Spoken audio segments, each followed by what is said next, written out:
Atos dos Apóstolos. Capítulo 27. Éfeso. Enquanto Apolo pregava em Corinto, Paulo cumpria sua promessa de voltar a Éfeso. Havia feito uma rápida visita a Jerusalém e gastar algum tempo em Antioquia, cenário de seus primeiros trabalhos.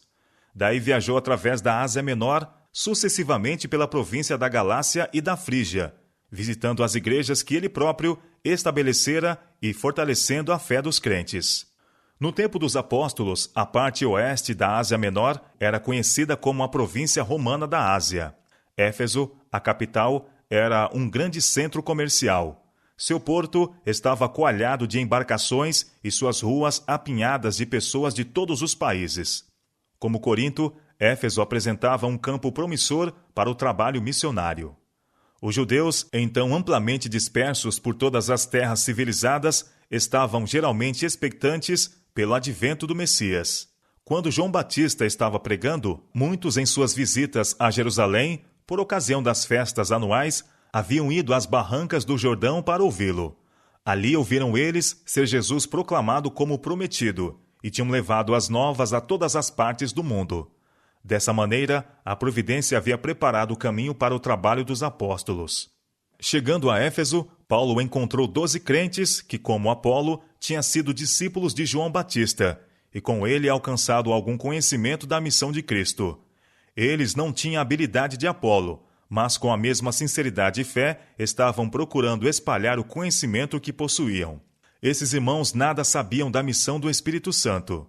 Quando interrogados por Paulo se haviam recebido o Espírito Santo, responderam: "Nós nem ainda ouvimos que haja Espírito Santo." "Em que sois batizados, então?" interrogou Paulo. E eles responderam: "No batismo de João." Atos capítulo 19, verso 2 e 3. Então o apóstolo expôs perante eles as grandes verdades que são fundamento da esperança do cristão. Falou-lhes da vida de Cristo na terra e de sua cruel morte de vergonha. Contou-lhes como o Senhor da vida quebrara os grilhões da tumba e ressurgira triunfante da morte. Repetiu as palavras da comissão do Salvador aos discípulos: "É-me dado todo o poder no céu e na terra. Portanto, ide e ensinai a todas as nações, batizando-as em nome do Pai e do Filho e do Espírito Santo." Mateus capítulo 28, versos 18 e 19. Falou-lhes também da promessa de Cristo de enviar o Consolador, por cujo poder grandes sinais e maravilhas serão feitos, e contou-lhes quão gloriosamente havia essa promessa sido cumprida no dia de Pentecostes. Com profundo interesse e grata alegria, os irmãos atenderam para as palavras de Paulo.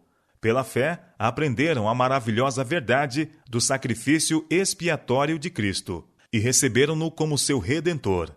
Foram então batizados em nome de Jesus, e impondo-lhes Paulo as mãos, receberam também o batismo do Espírito Santo, que os capacitou a falar as línguas de outras nações e a profetizar.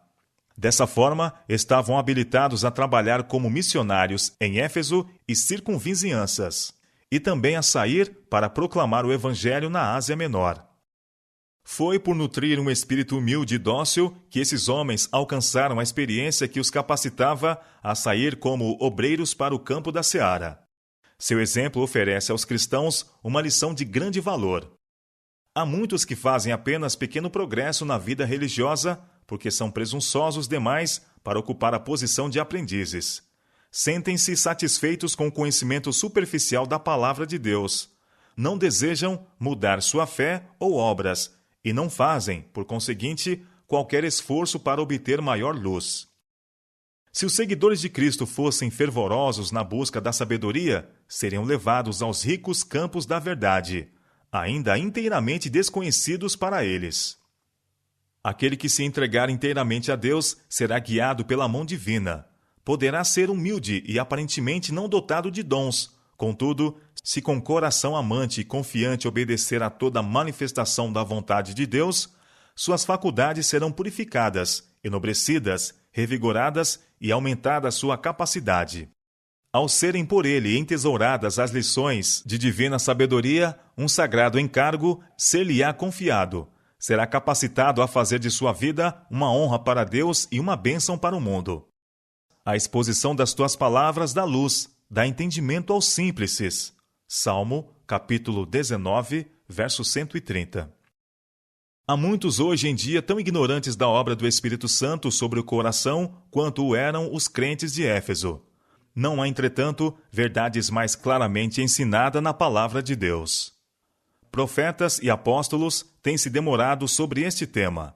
Cristo mesmo chama nossa atenção para o crescimento do mundo vegetal como uma ilustração da operação de seu Espírito para manter a vida espiritual. A seiva da vinha, subindo da raiz, é difundida para os ramos, promovendo o crescimento e produzindo flores e frutos. Assim, o poder vitalizante do Espírito Santo, que emana do Salvador, permeia a vida, renova os motivos e afeições e leva os próprios pensamentos à obediência da vontade de Deus, capacitando o que recebe a produzir os preciosos frutos de obras santas. O autor desta vida espiritual é invisível, e o método exato pelo qual é essa vida repartida e mantida está além da capacidade da filosofia humana explicar. Todavia, as operações do Espírito estão sempre em harmonia com a palavra escrita. Como sucede no mundo natural, assim também se dá no espiritual. A vida natural é preservada a todo momento pelo divino poder. Todavia, não é sustentada por um milagre direto, mas mediante o uso de bênçãos colocadas ao nosso alcance.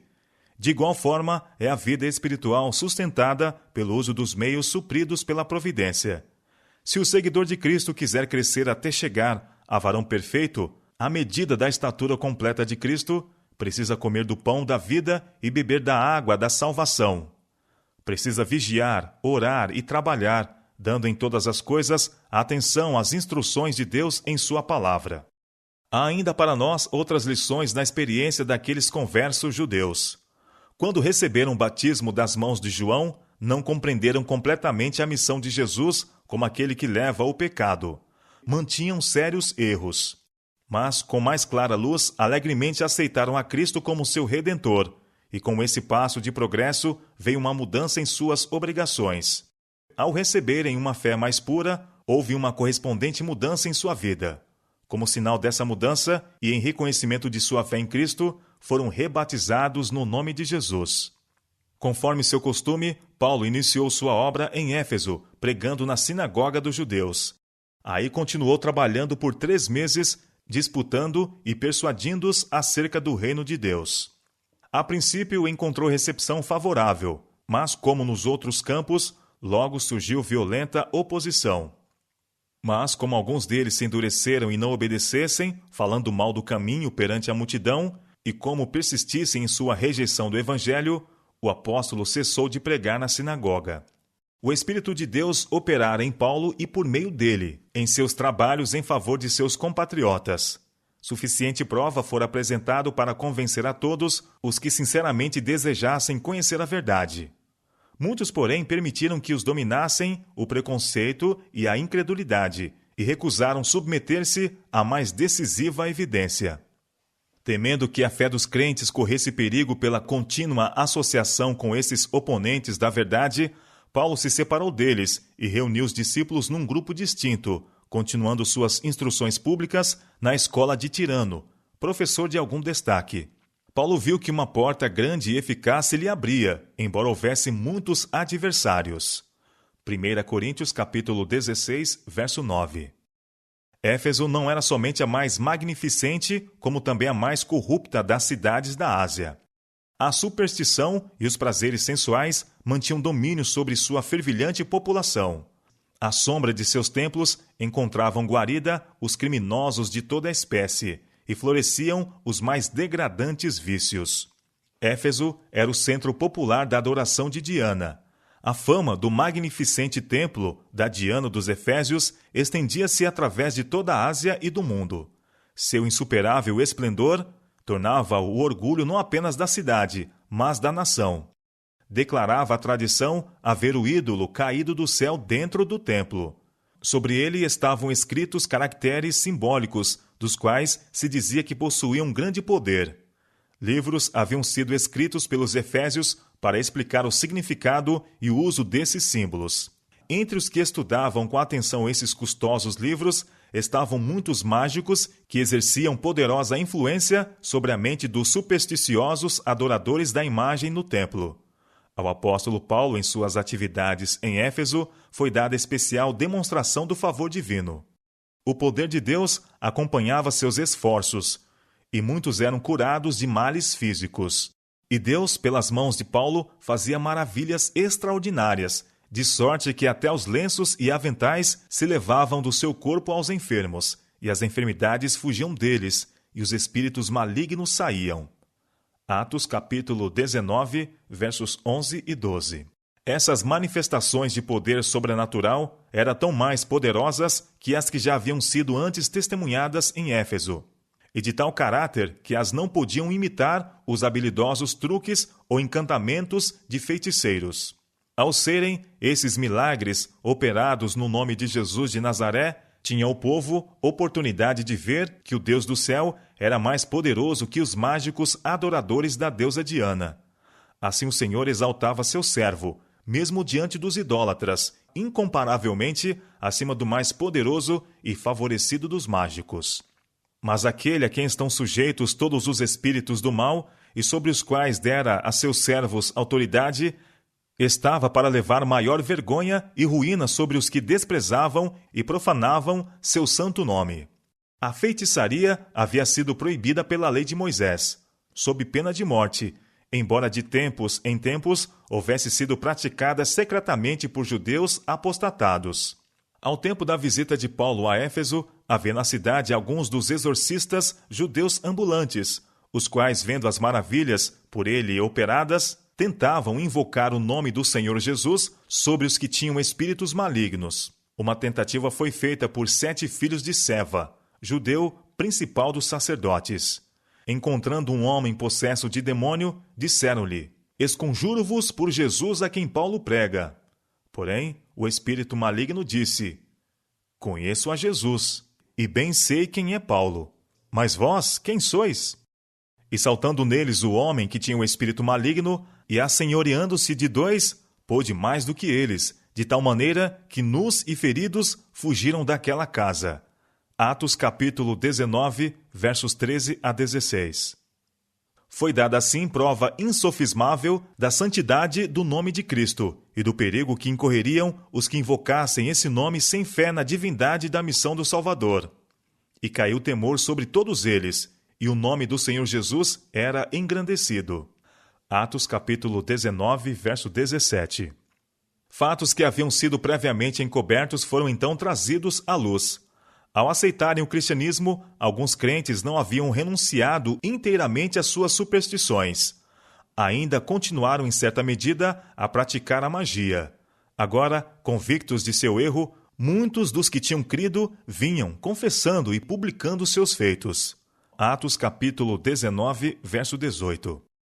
A boa obra se estendeu mesmo a alguns dos próprios feiticeiros, e muitos dos que seguiam artes mágicas trouxeram seus livros e os queimaram na presença de todos, e feita a conta de seu preço, acharam que montavam a 50.000 peças de prata. Assim a palavra do Senhor crescia poderosamente e prevalecia. Atos capítulo 19, versos 19 e 20. Queimando seus livros sobre magia, os conversos efésios mostravam que aquilo em que antes se deleitavam, abominavam agora. Foi por praticarem artes mágicas e por meio delas que haviam especialmente ofendido a Deus e posto em perigo sua salvação. E foi contra as artes mágicas que mostraram tal indignação. Assim deram prova de verdadeira conversão. Esses tratados de adivinhação continham regras e formas de comunicação com os espíritos do mal. Eram os regulamentos da adoração de Satanás, regras para lhes solicitar auxílio e obter dele informações. Retendo esses livros, os discípulos se estariam expondo à tentação. Vendendo-os, teriam colocado a tentação no caminho de outros. Haviam renunciado ao reino das trevas, e para destruir seu poder, não hesitaram ante qualquer sacrifício. Triunfou a verdade sobre o preconceito dos homens e seu amor ao dinheiro. Por essa manifestação do poder de Cristo, foi ganha poderosa vitória para o cristianismo na própria fortaleza da superstição. A influência do evento espalhou-se até mais amplamente do que Paulo imaginava. De Éfeso, as novas circularam por vasta extensão, e forte impulso foi dado à causa de Cristo. Muito tempo depois de haver o apóstolo terminado sua carreira, estas cenas ainda viviam na memória do povo e eram um meio de ganhar conversos para o Evangelho. Supõe-se lisonjeiramente que as superstições pagãs tenham desaparecido dos locais mais civilizados em nossos dias. Mas a palavra de Deus e o severo testemunho dos fatos declaram que a feitiçaria é praticada neste século tanto quanto foi nos velhos tempos da magia. O antigo sistema de magia é, na realidade, o mesmo agora conhecido como espiritualismo. Satanás está encontrando acesso a milhares de mentes por apresentar-se sob o disfarce de amigos já falecidos. As Escrituras declaram que os mortos não sabem coisa nenhuma. Eclesiastes capítulo 9, verso 5. Seus pensamentos, amor e ódio já pereceram. Os mortos não mantêm comunhão com os vivos. Mas, seguro de sua antiga astúcia, Satanás emprega esse engano para obter o controle das mentes. Através do espiritualismo, muitos enfermos, desolados, curiosos se estão comunicando com os espíritos do mal. Todos os que se aventuram a isso estão pisando solo perigoso. A palavra da verdade declara a maneira como Deus os considera.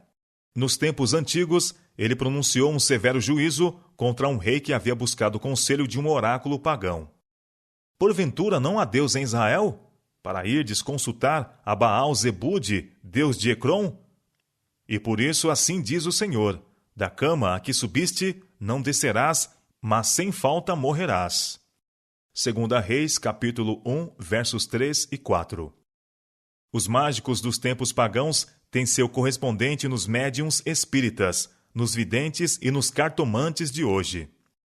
As vozes misteriosas que falaram em Endor e em Éfeso ainda estão por suas palavras mentirosas desviando os filhos dos homens. Se fosse erguido o véu que está diante de nossos olhos, veríamos anjos maus empregando todas as suas artes para enganar e destruir. Onde quer que uma influência esteja afastando de Deus os homens, ali está Satanás, exercendo seu poder de feitiçaria. Quando os homens se rendem à sua influência, antes de se darem conta, a mente já está desviada e o espírito poluído.